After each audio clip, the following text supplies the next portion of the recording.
Thanks again for tuning in. This is The Activated Podcast. Your host, Ibu. I just want to say thank you for everybody for tuning in last week's episode, part 1 of episode 16 of the Dubai I Love You series. I mean, the conversation really only gets better from this point forward. I hope you are ready. If you have not had the chance to listen to the part 1 episode that came out last Friday, you can go ahead and listen to it.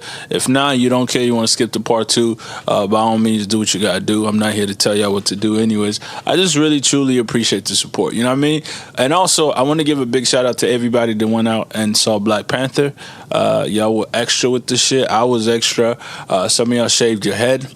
You might have gone too far on that shit, you know what I mean? I know you want to look like the little chick on there with a bald head, but you might have missed the mark and missed the whole thing entirely. But you gotta do what you gotta do. Who am I to tell you how to live your life? So I'm not gonna ruin it this week because I was gonna talk a little bit about that little Black Panther was really going on. But you know what? I'm gonna save that shit for next week for y'all, and then we're gonna really get into the nitty gritty of the conversation. So go ahead, enjoy part 2. I'm not gonna talk too much more as I'm doing some more talking on this shit. All right, Activated Podcast, and of course you've officially fully been activated. Peace.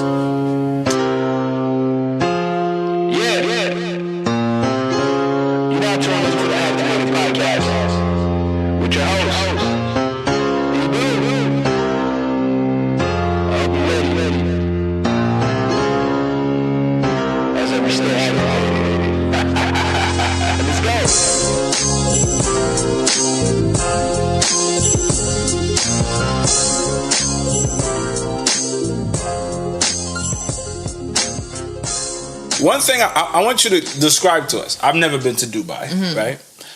We've seen on Instagram, Dubai is popping, right? Desert, people go to the little desert with the little, you know what I mean, the little car ride camels or whatever, whatever they call camels, right? Yeah. But there's 2 type of camel. There's one with 2 humps and one. Am I getting? I don't know. No, there is. I promise you, there is. Okay. I don't know what it's called. I know in French there's 2 different. Anyways. There's one with no, and it's called the horse. No. There's one with 1 hump, and I think there's another one with 2. Okay, I don't know. Hey man, and if I'm wrong, y'all could. I think there is. But anyways, what we see that is being portrayed in social media and things like that. You haven't lived there for a few months.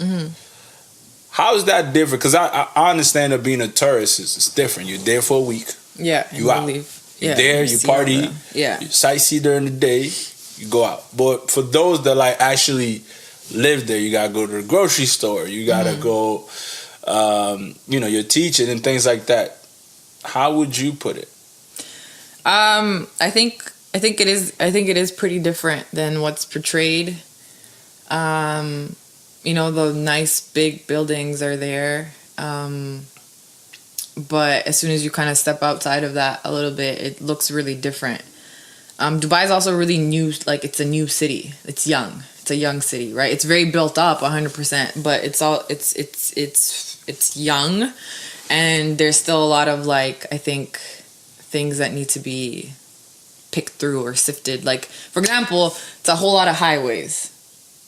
Okay, it's all like highways going through the city. Not even a whole, like, 2 highways going through the city. There's like one main highway to go through the city? It goes through the city. Or like, and then most of the roads, they don't feel like roads, they feel like highways. Like wide, like many lanes, right? So there's, the first thing that I noticed when I got there was there wasn't anywhere to walk. Like, it wasn't like a walkable city. Like Toronto, like downtown Toronto, you can park your car and go walk for however long you want. That doesn't really exist. So it's not very walkable.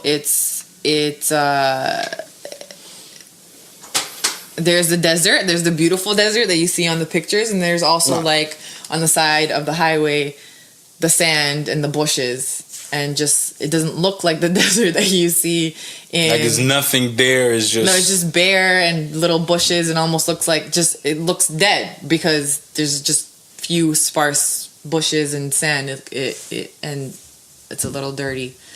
Okay. Like, but I think it depends on like what it depends on, again, it's always deeper than what we than just a simple conversation, but it's why people go and what they hope to get out of it, I think.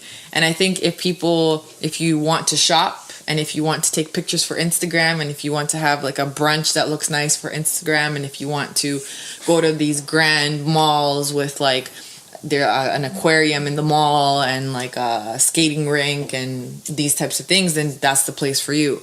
But if you want something a little bit deeper, something with a little bit of substance, it's I didn't find it there. I also find that it's difficult to speak on as well, because it's also a really tough like sort of place to integrate into culturally. Yeah. Like 10% of the population is Emirati, right? And then 70% is Indian. What that mean? Emirati, what that mean? Like people who are like born and are from United Arab Emirates. Only 10%? Yeah. Very small percentage. Shit. Okay. And then 70% is Indian. A large percentage is Indian. I mean, these percentages might be up. Yeah, but in terms of like the ratio or whatever. Yeah. So you're saying there's a lot more. Is it Indians from India that immigrated there? Yeah, immigrated there and worked there. A lot of like, yeah, a lot. And then a lot of expats as well.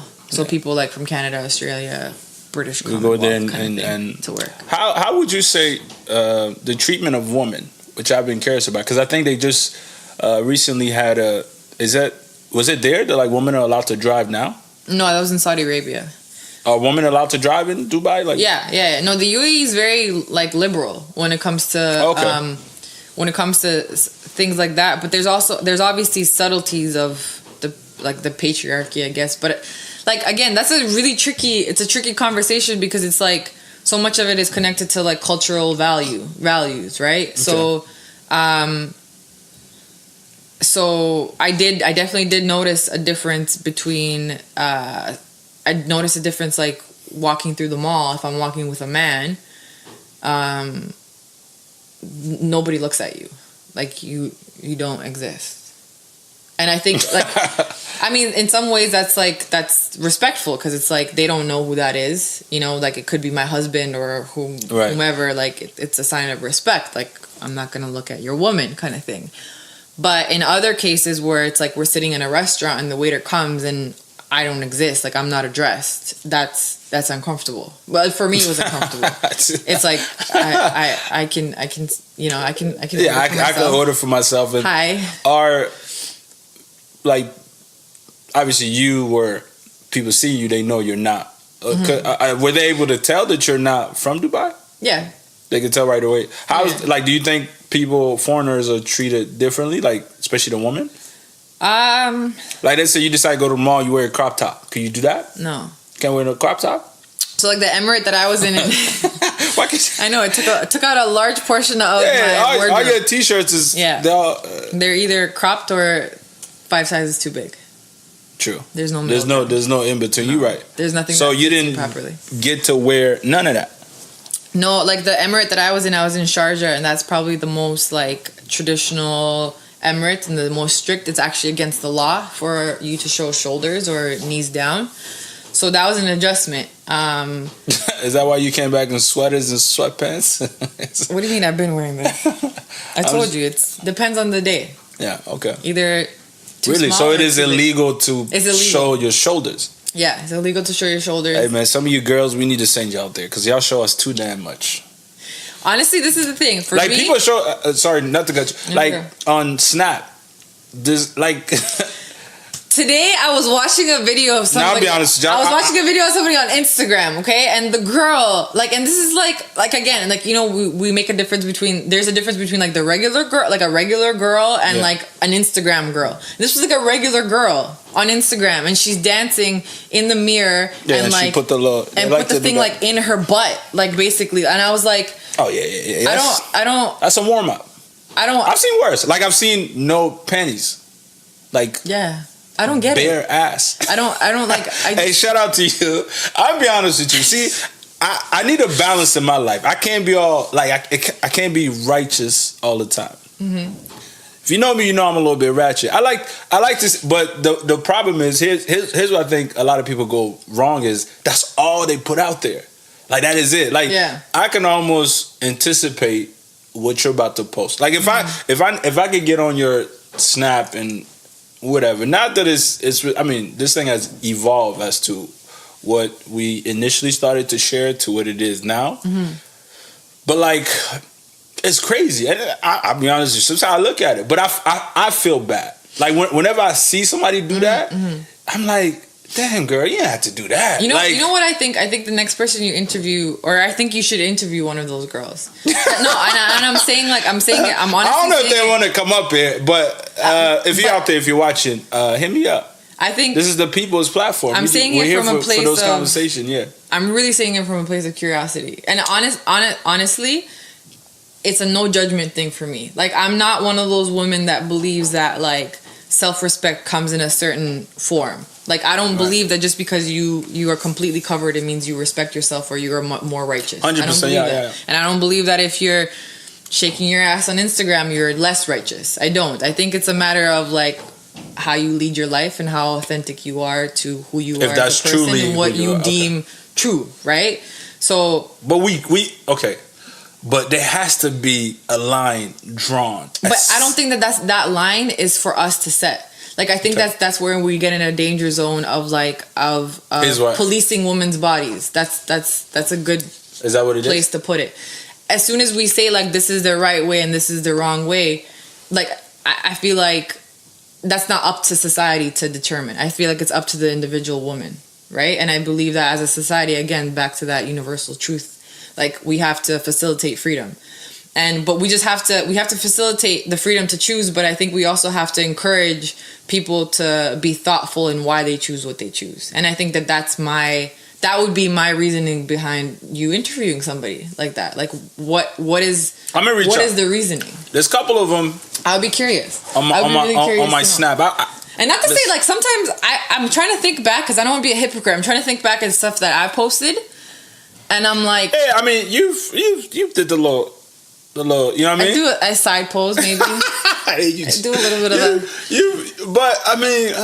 I mean, like, but that's not all, also that is not all you post. Like, but imagine somebody is really. It's almost like a commercial that you watch every day. Eventually, you're like, okay, wait a minute. But me personally, I wouldn't set myself out. I wouldn't even I wouldn't send a message. But like, I don't feed it. I like to watch it sometimes, but also like, I can't help but to think like, oh man, I wonder what made her think that it's like what was going through her mind as she's posting these kind of things. What's the intention? Like, what's the intention, and what do you hope to like? I mean, intention. Let's be clear. They want free trips. That get you a free trip. I promise. Listen, we could do this. I'll manage you if you want. If you need a manager, so you're gonna be my pimp. Is that you know that is, right? Is that that's basically what you do? Okay, but no. Let me tell you about an experience I had while I was in Dubai. Yes. Okay? This guy messages me. And from Dubai or from Toronto? I don't know. I think he's American, and he was playing in Europe. He was playing ball in Europe. Okay. He messages me through DMs. Okay. I think we had like maybe 2 or 3 very basic conversations. Okay. And then he proceeds to ask me when I'd have a free weekend so that he can fly me out to watch one of his basketball games. You go, boy. Okay. Listen, I can't, listen. So then my friend out there, I had a conversation with him about it, and I was like, can you believe this? Like I brought it to him. I was like, can you believe this guy? Like, what a loser. Like that's my thinking. Yeah. Like, you don't know me. You know nothing about me. You've had 2 conversations with me, and you think that buying me a ticket to wherever you are is impressive to me. Okay. First of all, my first thought is you can't, like, you're that much of a loser. You can't get any local girls that you know in person to come watch your game. You got to fly me out from Dubai. That's my first thought. My second thought is, if this is a thing of like you want to impress me, like with money, like I think invest that money into like a charity, like donate it, give it to the homeless person on the street. That would be impressive to me. I can pay for my own ticket if I wanted to come watch. So if he does that, if he donates and be like, he sends you the proof, do you then now buy your ticket? angle. But you know what I'm saying? Like, I just think that that type of again, I don't want to hate on that, okay? Because if he finds himself a girl that finds that valuable, then hey, there's a match. That's perfect. But like, to me, that's not impressive. Oh, yeah. I mean, from a man perspective, you try that on 10 girls, 3 gonna come out.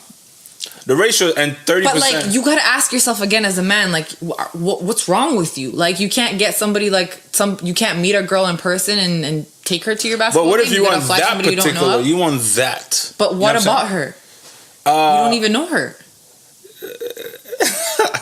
Here's the thing, right? Here's how the men. Here's how our mind work. Mm-hmm. All of you. In totality. Most of us. Okay. You know what? I don't even want to speak. Let me speak from my POV. Okay. I think that, and I met girls through Twitter and things like that, like strictly that, and it was really. I'll be honest with you, it's what they posted. Oh yeah, whoa, that looks good. Okay, I wanna. Whatever, but I can't afford to fly nobody out. Now, if I have that kind of disposable income, would I be tempted to? Probably. I'm not gonna lie to you. Why?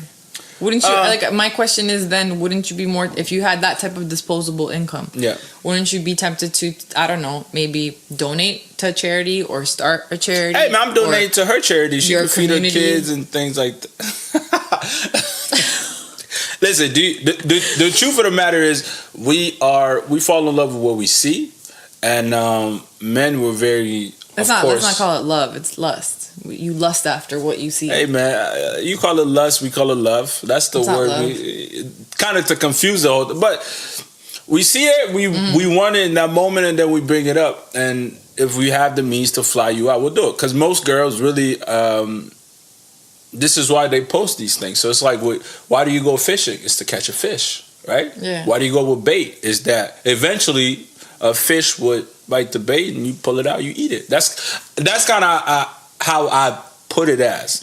But maybe that's why I don't have that type of money to fly nobody out. But then again, I'm just like I'm laughing about it. Personally, I wouldn't do it.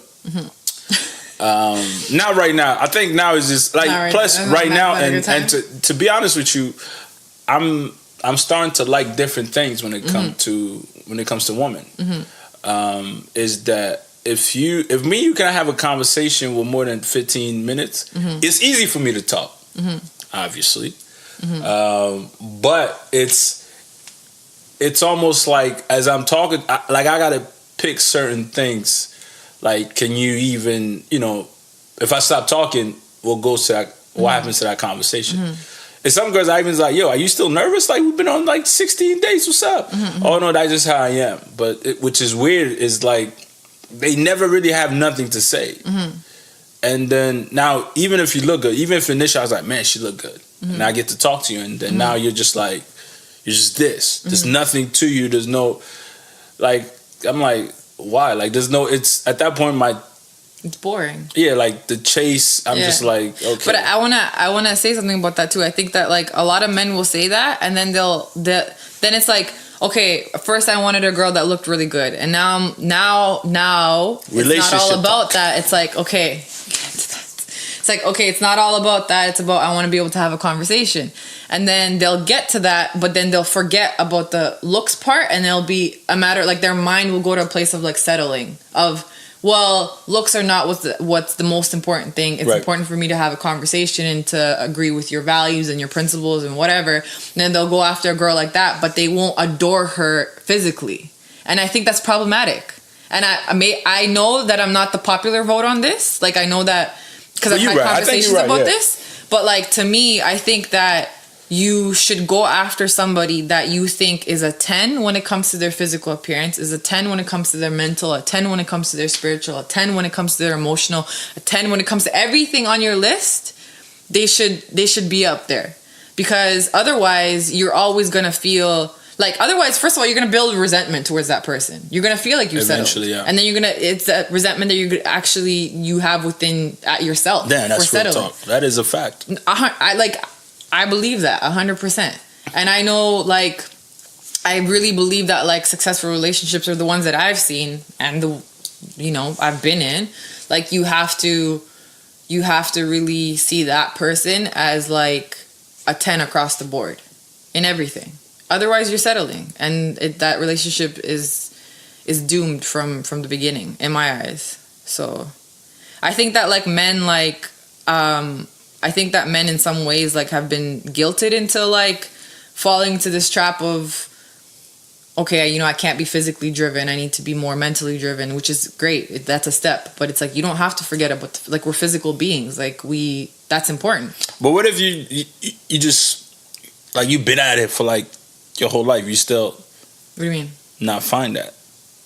Like let's say you get to like 36 and you still it don't connect. At some point, I think we gotta look at it like, okay, like maybe I should give up on this. I mean, it's like being a rapper for 10 years. If you never get on radio, it's not the same thing. It's the same. It's chasing a dream and working, finding that. Yeah. I want to rap. I want to be the best ever to do it. I want to be on TV. Mm-hmm. I want to be everywhere else. If that doesn't connect within 10 years, I'm like, okay, maybe I could talk. The problem is this, okay? Rapping and a relationship is two different things, because you're in a relationship, you're involving a second person. Your decisions and why you made that decision now impacts that person's life. So now you brought a 0 into your life and you deemed them a 0, okay? Why or a 5, whatever it is. Well, if you put it like that, I didn't. However it is that you want to look at it, why do you get to decide that this person should spend the rest of their life with somebody that only thinks that they're a 5 when there's a person out there that might think that they're a 10? Because again, beauty is subjective. Okay. It's not objective. I hate when people say that. It is. It's 100% subjective. There's a general consensus. No. I think. You don't think so? Stop it. You know how I can tell you? Yeah. Me and my closest friends have completely different standards of beauty when it comes to men. Completely different. Give us some of yours. My standards? Yeah. What of beauty? I'll be honest with you. Yesterday we went out.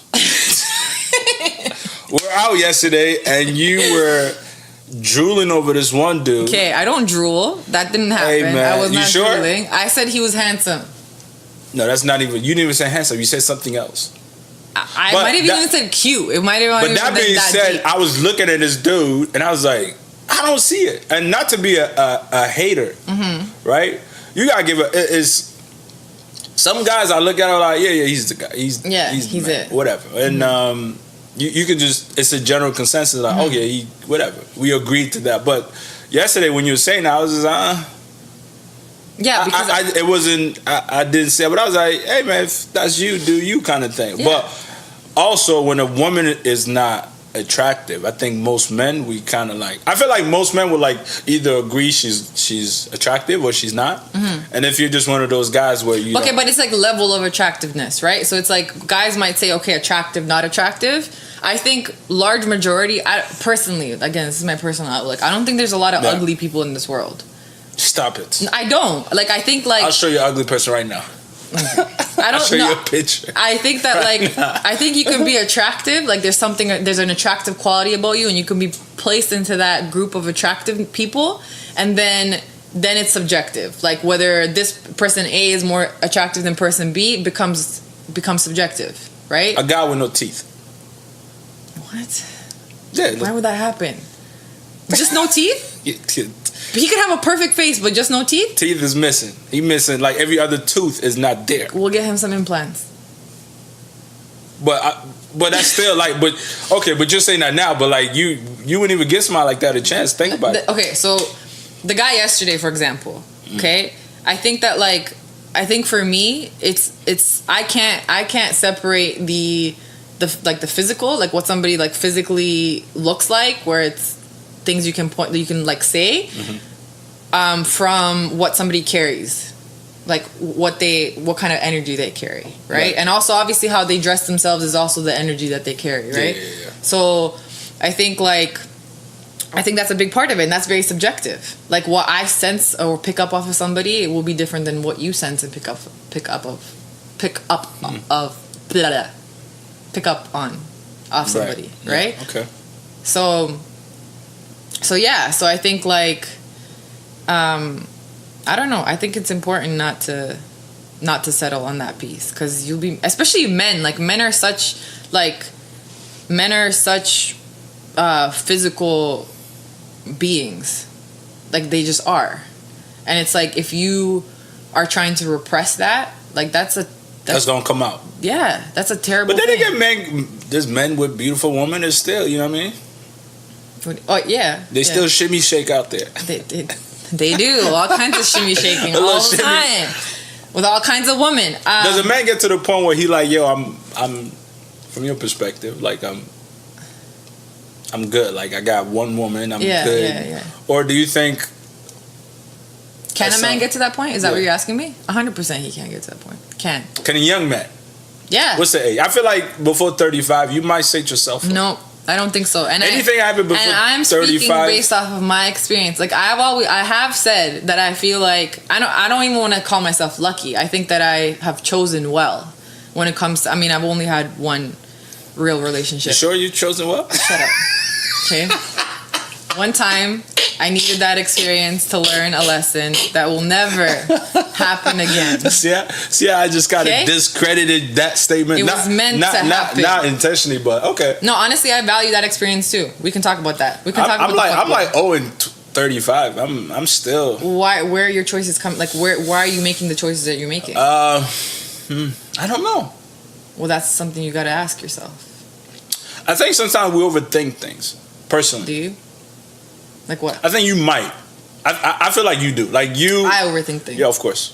100%. When it comes to like me, I just go off the vibe. Oh man, she's cool, whatever. Like maybe sometimes it's not a good thing, but I'll never be like, oh nah. I'm like, you know what I mean? I don't overthink. My best friend, you know who I'm talking about, said this about me. He said that He. Okay. My best friend. Okay, go ahead. Continue. No, he said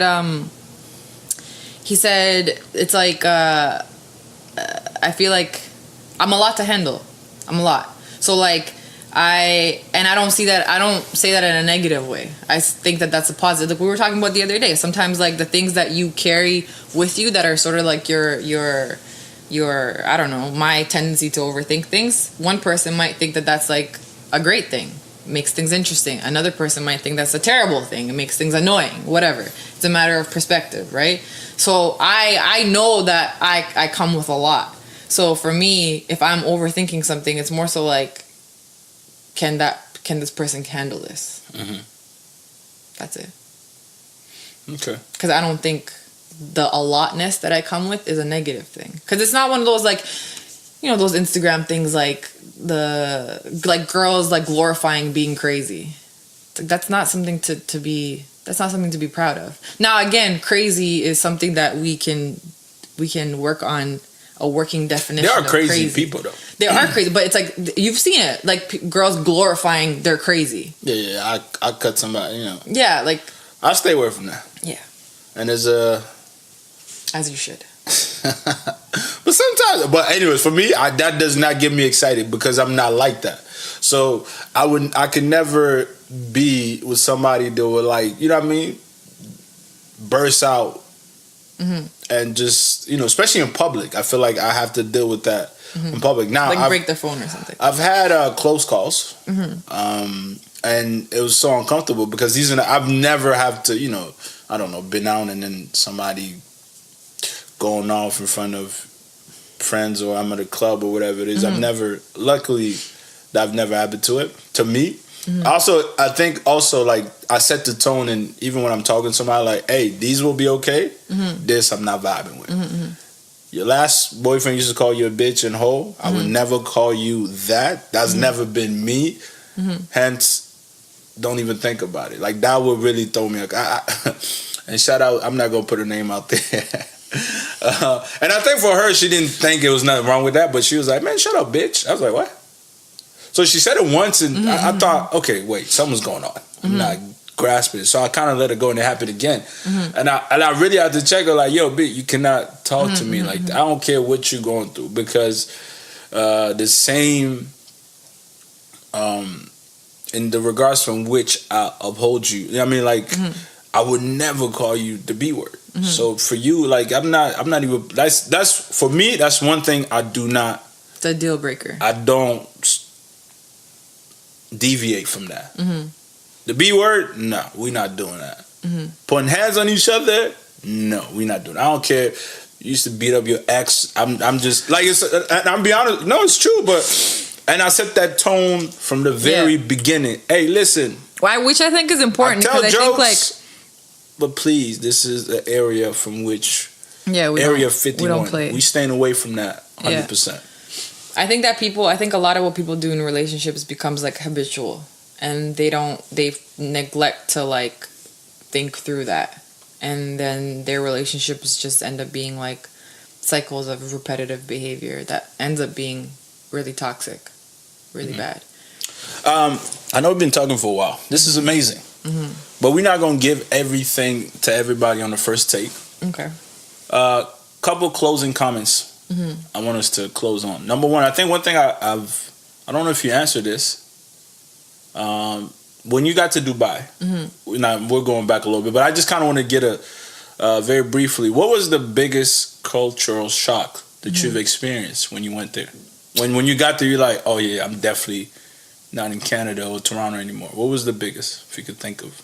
I didn't really have that, and I think I put that towards, again, like being an immigrant, and when you come to a new place, like you can't come with the assumption that things are going to be the way that you think they are or should be. Like from a young age, I understood that different societies function differently. I always had to bridge that difference myself, so I knew that going there, I knew that there was going to be things I had to learn, right? So I didn't really have like a culture shock at all, to be honest. Like I really felt at home and present. But I think that would probably be the beginning to a conversation about like your spiritual self. I feel like I could feel at home anywhere because I feel at home in myself, in my body. Okay. So there wasn't really a cultural shock in that sense. I did have had a incident where you kind of like you take certain things for granted. So for example, I was driving on the highway. I was driving a friend's car, and he was in the car, and we were driving. It was nighttime. It was dark, and at nighttime we were merging onto the highway, and the right lane was packed with trucks because trucks can only drive during the nighttime, and they were one behind the other in a long line. So you couldn't really merge into the highway. They were on the last lane. So we had to drive on the shoulder. He just said, drive on the shoulder until there's an opening and we'll merge. So I'm driving on the shoulder, and it isn't a highway. So I was driving about 80 at least. And I'm driving, we're having a conversation, and I see this huge pothole in front of me. Like a huge pothole, like probably the size of like 3/4 of a car, like a sedan, I would say, from left to right, and then from top to bottom, as wide as maybe about a meter wide, and I don't know how deep. So I just seen it, and I'm driving, and two things went through my head: like either I'm gonna try to stop, and I could fall in, or we're gonna try and fly over. And I just said I'm gonna try to fly over it because I'm not gonna be able to stop, and I don't know how deep it is. So I don't know if it's just gonna be like we're gonna tip in and the bumper's gonna loosen up, or we're gonna dive nose in and just die. Yeah. So I just decided we're gonna fly over it. I tried to get around it as much as I could, but I knew the right side was gonna hit it. And we flew over it. Thankfully, the bumper hit the top part of the pothole. It broke off, but we flew over. I stopped the car. I didn't want to go back to look at the hole. He went back to look at it, and it was probably as deep as the car. So we would have just nose dove into the hole. Yeah, and it was one of those things where I was like, I didn't see that coming because I'm used to things like that being marked. Like there would be a sign, there would be like caution tape or something. There would be something indicating that there's a hole here and you could die if you're driving. So that was like, I think one of the experiences that I was like, okay, I take signage for granted. Like that's, you know, or even like in the school, sometimes like they would be mopping the floors and not put the sign up that the floor is wet. Yeah. Things like that, like little things like that. That's just a matter of like, I guess that's not a little thing, but things like that like I wasn't thinking. And I was mad at myself for it too, because I was like, why wouldn't you think that? Like, why didn't you think about that? Why like, were you not prepared for that? Yeah, why did you not prepare for that? Because I should have known better. Like with where I grew up, like given in Serbia, you can like literally walk through construction sites and shit, like men carrying bricks around you, and you're just told to. You just gotta watch out for yourself. You gotta use your brain. Watch out. So that was probably the biggest cultural shock. One thing that I think I told you this, like we would hear the call to prayer every day. Five times a day. Yeah. We would hear the call to prayer, and it wasn't a shock. It wasn't a cultural shock, but it was like a really beautiful experience for me. Like it was. Really? Yeah, I really liked it. Like, I mean, there's so much meaning in that. Like, it's people being called to prayer, like called to connect with God, to goodness in my eyes. So like, to me, that's a beautiful thing. And like getting to hear that like day to day, like just like if I'm in the grocery store, it comes out over on the, you know, the mics. it'll come PA on system. The PA system, or there's a track close by my house. If I was out going for a walk or whatever, it would come out. And sometimes it was like really beautiful, like the sun setting, hear the call to prayer. I'm the only person on the track. The sky is orange, you know. See, the call to prayer, when I go back to Niger every December, I'll be out partying a lot. So when I come in, that's when you hear the call to prayer. So I'm a little bit you know what I mean? Like, damn, I'm trying to sleep kind of thing. But there too is different because it's so disorganized. So you got 4 mosques within not even a block of each other. I think they were supposed to be within a certain radius. Yeah, but they call it at a different time. Oh. Like somebody would do it. Oh, somebody else would do it. I'm if we all doing this, like why y'all got different time? What's going on? And this is very disruptive. Okay. Nice little story. To wrap things up, you got to explain to us that red pill, blue pill, the Matrix. What is that? What does that mean? Because just so people, we've been going back and forth as to what we're going to talk about. Yeah. As you guys can see, we could go on for hours. Yeah. And we're probably trying to break this up in like part 1, part 2, just because not the average person, but people are like, oh, I can't listen to whatever. But it's for who's there. The information is out there. It's up to you to go look for it and digest it. If you don't, you're on your own. But this is one of the things that you wanted to break down, or at least have a dialogue about. Break it out, because I'll be honest with you, I didn't. Not that I didn't read out for. Did you watch The Matrix? I did, but I can't remember how the movie went. So a lot of people don't think that it's a movie. A lot of people say that it's a documentary. The Matrix? Yeah. Really? On our society. The only thing I know about Matrix is my car. I call it McTrizzy. That's. Don't you drive a Prius? Toyota Matrix. That's hence McTrizzy. Shout out to my brother-in-law. He came up with that name. So break it down to us. What that mean? So The Matrix basically, like you watched the movie, or you haven't watched the movie? I did. You did watch the movie. Long time ago. It came out like 2001 or something. No, there's 3 of them, I think. 3, 4. I don't know. But no, the reason I wanted to talk about that was because, like I said, in my experience in Dubai, there was a lot of questions around like, why do you do what you do? Like, why do we pick the jobs that we picked? Why do we do the things that we do on a daily basis, right? And I think a lot of people don't stop to ask themselves that question. They're stuck sort of in the matrix, and just things are this way. You get up and you go to work.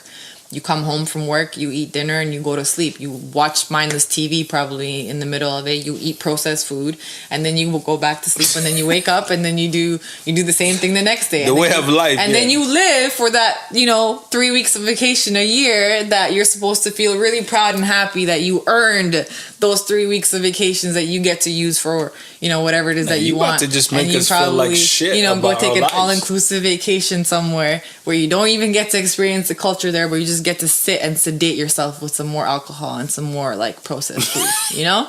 So hey, wait to make us feel great about our vacation, all inclusive. I've never been all inclusive. I have. So I'm not even trying to, I'm not saying it from that perspective. You're just like, you've been thinking about it kind of thing. I've just been thinking about people who do things, and myself as well. It's like we have to choose to not do things mindlessly and not do things just because this is how it's supposed to be done, or because society says that this is the right thing, or this because society says that this is what success looks like, right? Yeah. And I think that we're not taught to have the courage that courage is not bred within us to make decisions from a truthful and honest place, and asking ourselves like, but what does my heart want right now? Like what makes me feel good? Mm-hmm. Why am I doing this thing? Am I doing it because I'm supposed to? Am I supposed to, if I don't do it, I'm going to feel shame because of whatever the people around me or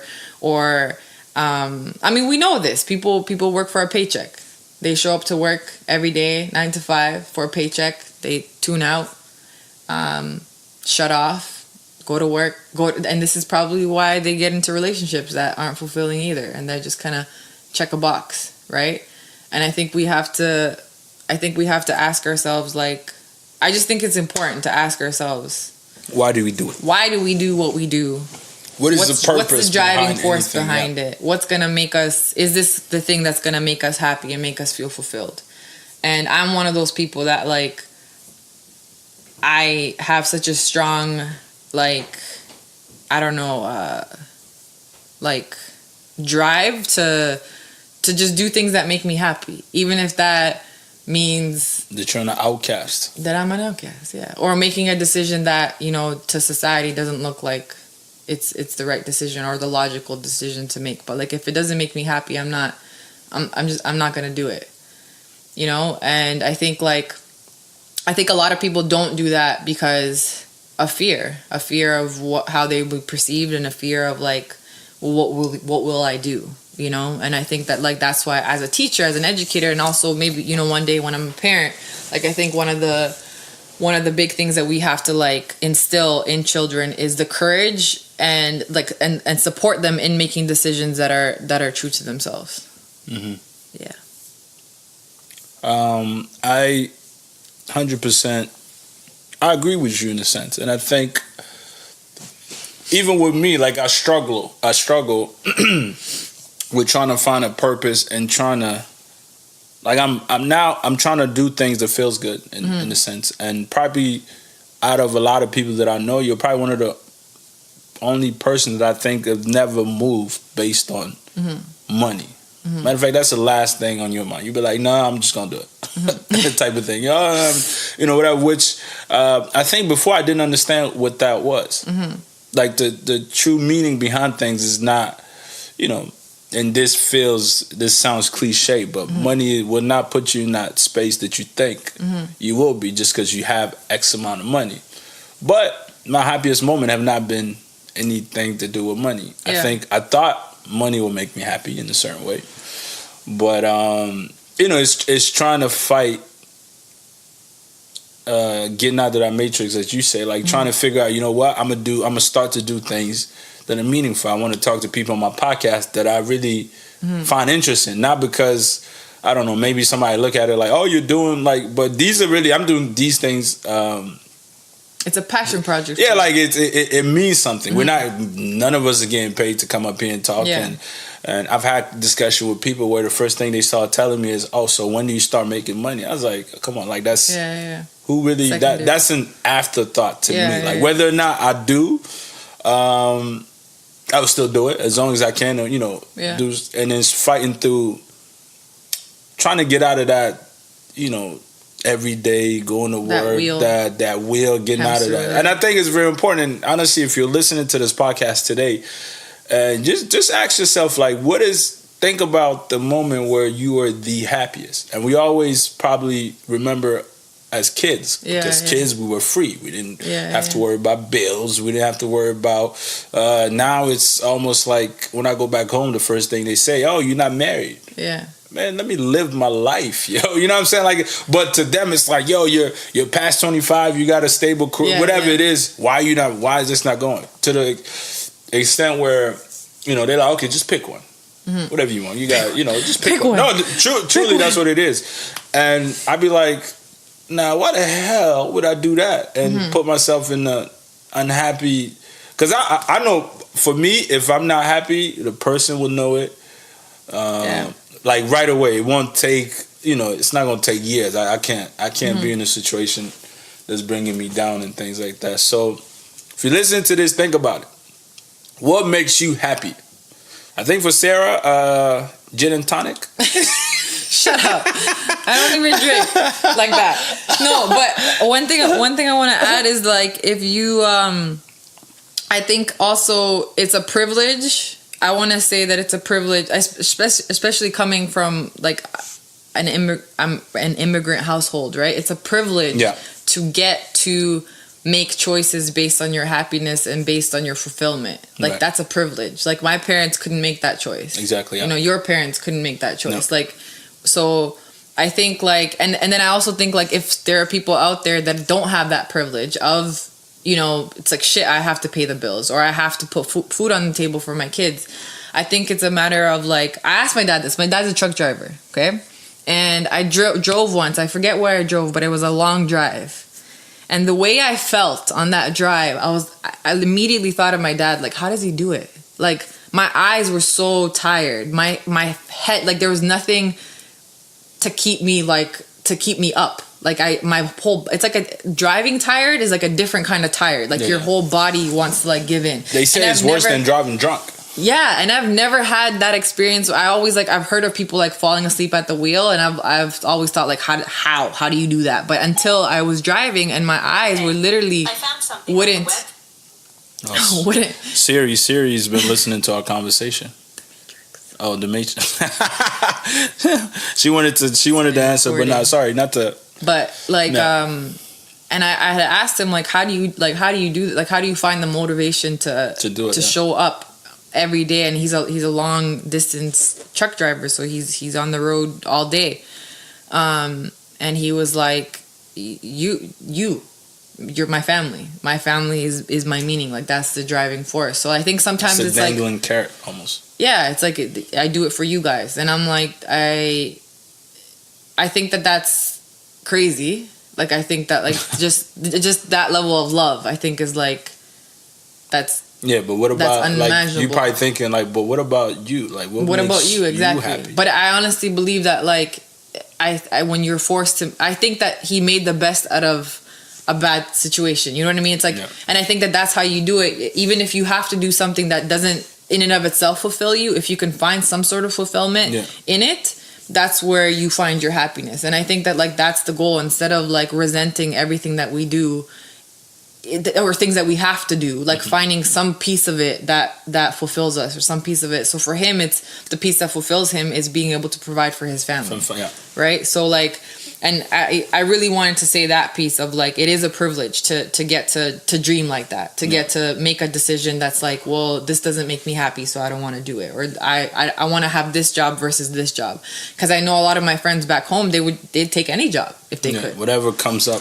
It's just not there. A job would be great. A job with a steady paycheck. Any job with a steady paycheck would be great. And I know that's not even just people living in, you know, in different parts of the world. There's people in Toronto that are in those circumstances, right? So I think it's just on a personal level, or where that sort of that happiness piece can relate in those situations, is just finding something that you connect to that makes you feel fulfilled. And I think more so it's a piece of like being conscious of what it is that you're doing and why you're doing it. Because I think often the world that we live in can put us into a place where we have to put our blinders on and go and sort of numb ourselves. And I think that that's when we're not living anymore. And the dangerous part of that is at some point in time those blinders will come up. Like they will. And you're going to be regardless in a really bad place.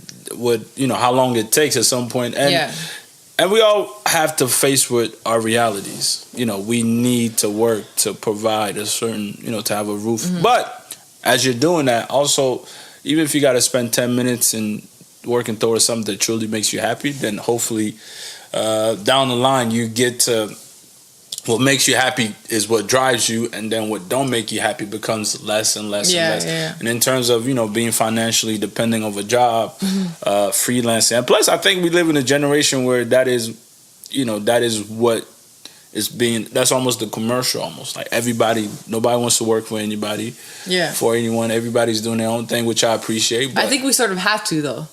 Like, I don't think we had the same trajectory as generations. Yeah, things have changed. That's why, like, when parents, like last, I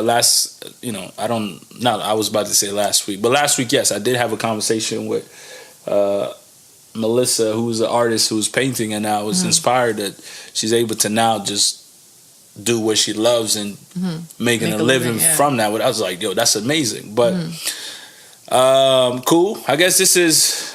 Oh man, we could go, man. We're gonna have to break this down to like part 1, part 2.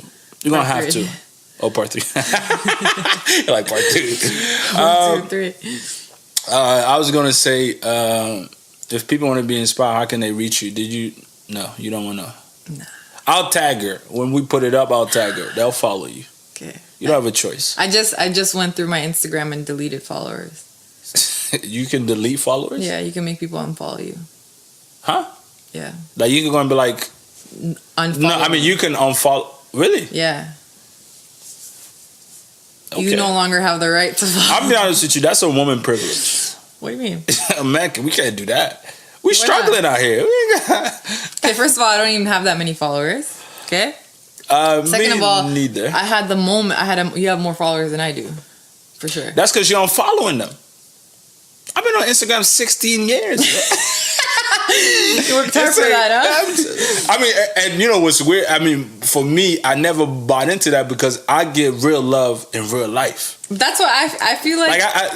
I don't get no love. Like I feel like Instagram is for the masses. It's for the popular. I'm not popular. Yeah. I've never been popular. I will never be popular. My mental is not popular.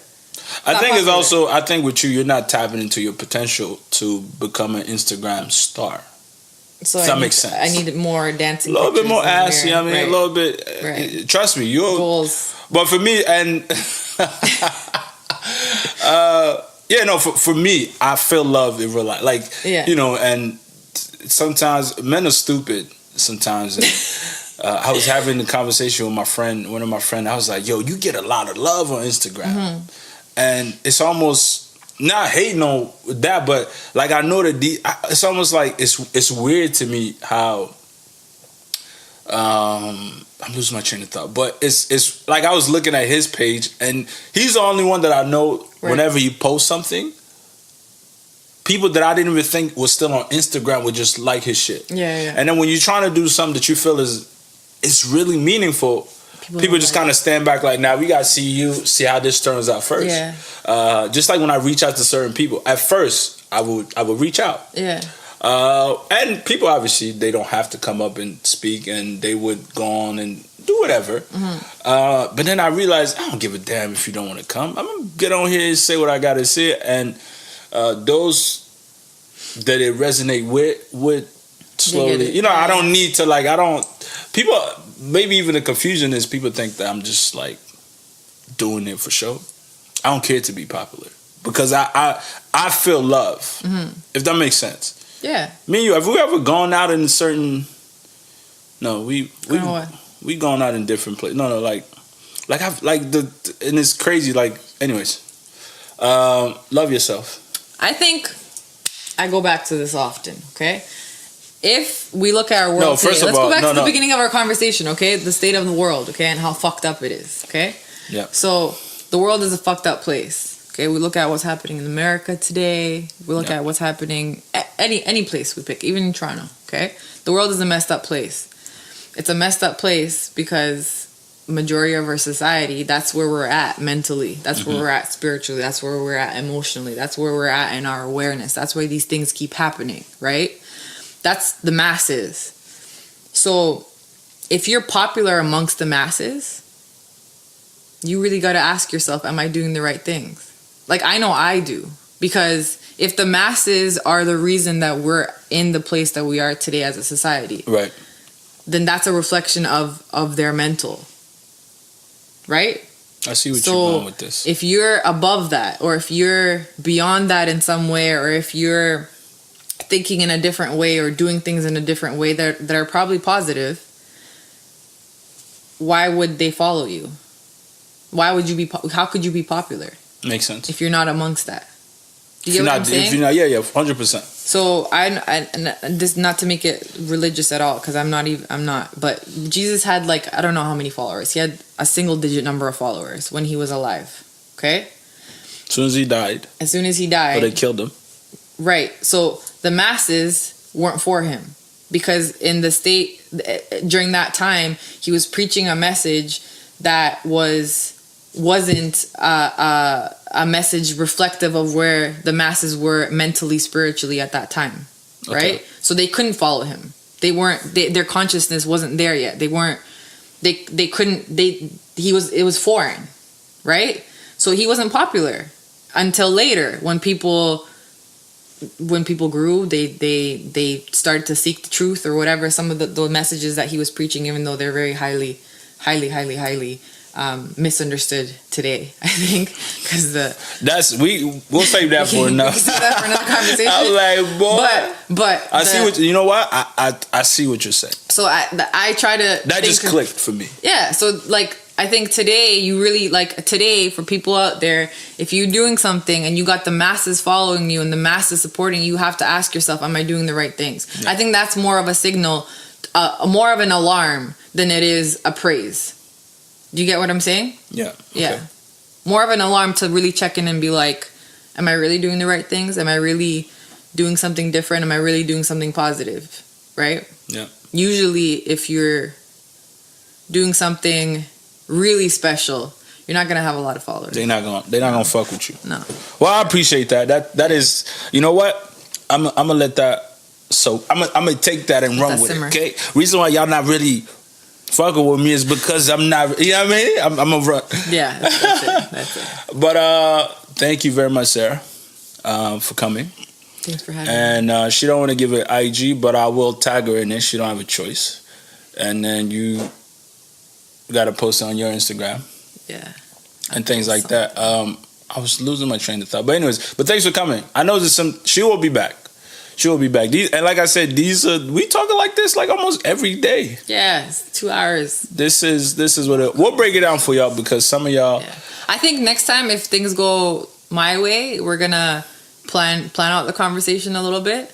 Have some key points. This was planned. You just. No, it was planned, but it was like you got a lot on your mind. You want to be able to divulge information in a digestible way, right? I don't feel like I was able to do that, but you'd be surprised. Well, I hope so. Because sometimes people will get back to me and tell me, "Oh yeah, I really like how you talk." I forgot I even mentioned that at all, which is weird. But thanks for coming. Like I said, I'll put up her info. We'll put a really nice picture of you for the masses to digest.